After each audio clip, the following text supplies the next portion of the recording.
Greetings to all the ladies and gentlemen, and all the boys and girls, perhaps cats and kittens, dogs and puppies, that are tuning into this episode of Articulate Thoughts, which is a personal blog of mine where I share some thoughts, ideas, experiences, and observations about conscious dance, which is a movement practice that uses dance as a form of moving meditation, or as Gabriel Roth put it, movement as spiritual practice. And today's episode is entitled Zeroing In, which is kind of piggybacking off last week's theme of hit or miss. This whole idea of aiming and having something to shoot for. And today's episode is more particularly about focus and like just kind of really getting the nitty gritty details and fine tuning that focus into something that's very specific. And you might be wondering, how is dancing and conscious dance related to that? Well, let me tell you, my friend. See, when you hit a dance floor, it's very meditative practice. So you kind of locked in this situation where there's just music and then space for 2 hours. And during that time, there's going to be an observation of feeling good or feeling bad. And this is a reflection of your current state.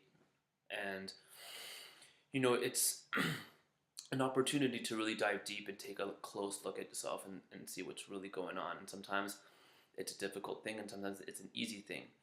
Sometimes it's really easy to tune into the music and just let it carry you away, or let it carry me away, rather, because I don't know your experience. But I could just kind of tune into music and I dance and I feel good, and I'm just focused in this mental space where I'm not really worried about the past. I'm not thinking about past traumas or worries about the future. It's just this present moment and listening to the music and responding to it in a way that feels good in my body and expressing that. Now, oppositely, there's also moments where I'm forcing it. It like there's obviously a negative feeling, and I'm trying to distract myself or bury myself in the feeling of feeling good, and just kind of trying to dance it off and trying to, how shall I say, move the energy within the body, because emotions get trapped. It's like just electrical signals from our brain, and again it gets stored in different parts of our body. And sometimes it's a good thing to be in a dance class while observing a negative feeling, because the movement can facilitate in moving past the emotion mentally and emotionally. And it's also an important thing to note what's going on in that bad feeling, to be very specific and to really zero in and really focus on what is that feeling, where is it coming from.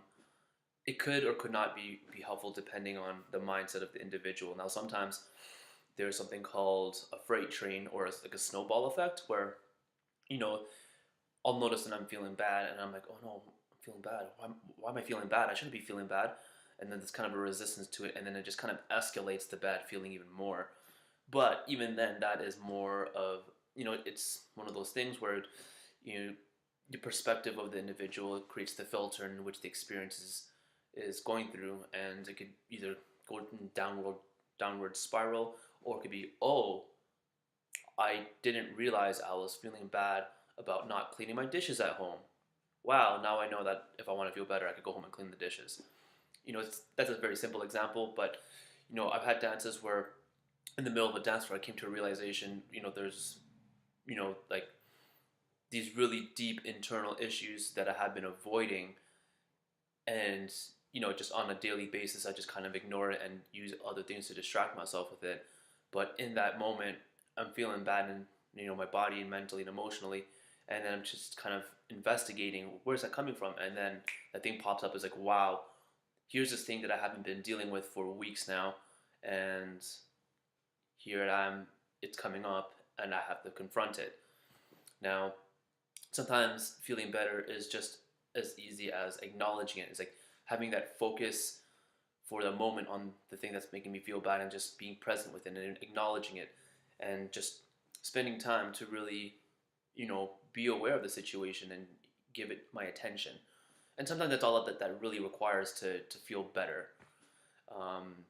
But if I choose to kind of go the other way and I resist it even more, then it becomes more of a snowballing effect, because now I have to use more intensity or more of a distraction to, actually be successful in being distracted, and then whatever you resist persists. So that, thing that's bothering me is actually going to grow bigger to try and get my attention. And I think there's a very deep wisdom in really listening to our bodies and using that feeling within our bodies to really connect a mental or an emotional um, relationship between what's going on in our bodies. And it's a lot more literal than we think it is. Actually, it's pretty interesting. There's some literature out there that kind of explains the correlation between injuries, ailments, and diseases in the body, and like a particular area, and how they correlate to a certain um, mental or emotional issues. For example, there's this book called The Complete Dictionary of Ailments and Diseases, and by Jacques. Hold on, let me get. I have it right here. Ailments and Diseases by Jacques Martel. So this is what the book looks like, and it's basically a dictionary from A to Z with all these like body parts or like ailments and diseases, and kind of gives an explanation. And so for example, in this book they explain like back issues. Back issues kind of stem from a lack of feeling supported by other people, and just feeling like you got to carry the weight all by yourself. And like that injury kind of is a reminder that, hey, you got to find some more support, or you got to, be in a position where dealing with the problem, so you don't have to carry a load of issues. So something simple like that. But yeah, zeroing on like the feelings can be much easier if it's done in a conscious dance class, because everyone in that room is investing the time and the energy to be there and be in the dance. Now, some people are there to feel good and be in a blissful mood and have that ecstatic dance where they're just kind of blissing out, and that's great too. But if you want to dig deeper and you want to zero in on like the key issues, and be more self-aware and open your consciousness to the things you need to work on, it could be used in that way too. So if you're looking for some opportunities to zero in on the dance floor, there is a dance tonight happening at the Central United Church. It's a meditation moves class being facilitated by the wonderful Kyra Newton. And I believe there's also a class on Sunday at the Alberta Ballet held by Ruth Levin, which is also a spectacular facilitator. So check it out if you're interested. I'll leave the information in the drop box below.